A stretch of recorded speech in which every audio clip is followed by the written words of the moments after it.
भक्तों को जय श्री राम। मैं विपिन शास्त्री, श्री दुर्गा माता मंदिर, आशियाना कॉलोनी, लुधियाना, पंजाब, गुरु विपिन शास्त्री चैनल के माध्यम से आप सभी भक्तों के बीच कार्तिक महात्म कथा लेकर उपस्थित हो रहा हूँ। 20वां अध्याय।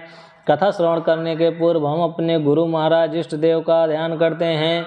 मंगलम भगवान विष्णु, मंगलम गरुड़ध्वजा, मंगलम पुंडरीकाक्षां, मंगलाय तनोहरि। धर्मदत्त बोला, कार्तिक मास में तीर्थ व्रत नियम आदि करने से समस्त पाप दूर हो जाते हैं, परंतु प्रेत योनि में रहने के कारण उन पर तेरा अधिकार नहीं है। तेरे इस कष्ट को देखकर मेरा मन दुखी है।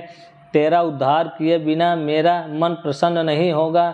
3 प्रेत योनियों को देने वाला तेरा यह पाप बड़ा निंदित है। थोड़े से पुण्यों से ये समाप्त नहीं होगा, इसलिए इस जन्म में जो मैंने कार्तिक का व्रत किया है, इसके आधे पुण्य के फल से तू उत्तम गति पाएगी। नारद जी बोले, यह कहकर धर्मदत्त ने द्वादशाक्षर मंत्र को सुनाकर जो तुलसी युक्त जल उसके ऊपर छिड़का, तब वह प्रेत योनि से छूट गई। जलती हुई अग्नि के समान दिव्य रूप धारण कर सुंदर लक्ष्मी के समान फिर हो ब्राह्मण को प्रणाम कर हर्षित वाणी से कलहा बोली, हे महाराज, आपकी कृपा से मैं नरक से छूटी सो अपार पापों में डूबी हुई मेरे लिए आप निश्चय नौका बन गए।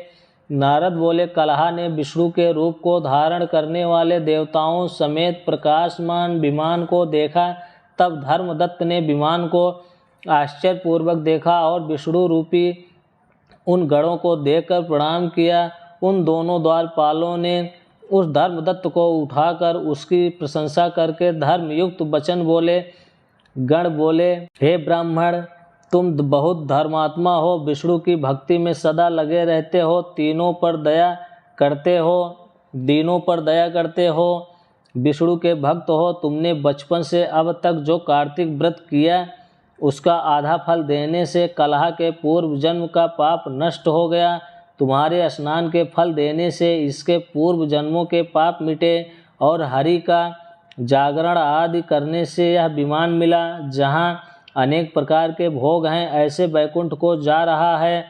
तुमने कार्तिक में दीपदान किया था, इससे इसे तेज मिला, और तुलसी के पूजन से और कार्तिक के व्रत से जो तुमने इसको पूर्ण दिया था, इसलिए मोक्ष पाप विष्णु के पास जाती है और तुम भी इस जन्म के अंत में स्त्रियों सहित वैकुंठ को जाओगे तथा वैकुंठ में भगवान विष्णु की सारूपता मुक्ति को पाओगे, जिसका नाम लेने मात्र से मनुष्य सद्गति को प्राप्त करते हैं। जैसे ग्राह से पकड़ा हुआ हाथी मुक्त हो भगवान के समीप गया और उनका गण कहलाया। तुमने विष्णु भगवान की जो पूजा की है, सो कई हजार वर्ष तक दोनों स्त्रियों सहित भगवान के चरणों में निवास करोगे। जब पूर्ण क्षीण होने पर पृथ्वी पर आकर सूर्य वंश में प्रसिद्ध राजा दशरथ कहलाओगे। ये दोनों स्त्रियां तुम्हारे साथ रहे होंगी। और तीसरी यह कलहा आधे पूर्ण की अधिकारिणी, यह भी तुम्हारे साथ रहेगी। वहाँ भी विष्णु भगवान तुम्हारे समीप रहेंगे और तुम्हारे पुत्र होकर देवताओं का कार्य करेंगे। इस कार्तिक व्रत से उत्तम कोई भी तीर्थ नहीं है। विष्णु भगवान की जय।